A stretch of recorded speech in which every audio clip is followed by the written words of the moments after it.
นี่มาเบิ่งทานพี่น้องกำลังจกเอาทานออกมา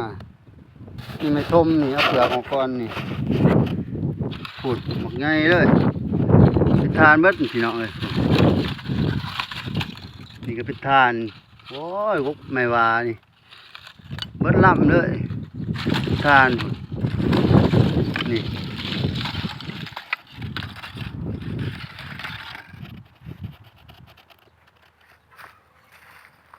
นี่ได้อยู่4 สอบพี่น้องเต้าน้อยเพราะท่านเลยจกอัดมือเสานี่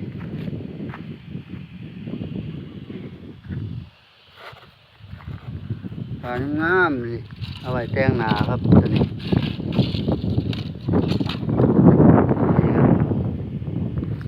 ให้ไว้ได้สอบหนึ่งเป็นได้สอบหนึ่ง50 บาทนี่แหละอยู่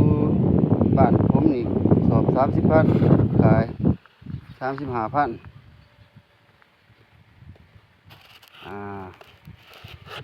แต่เบิ่งคลิปต่อไปเนาะว่าสิจกเต่าหน่อยเฮาเนาะ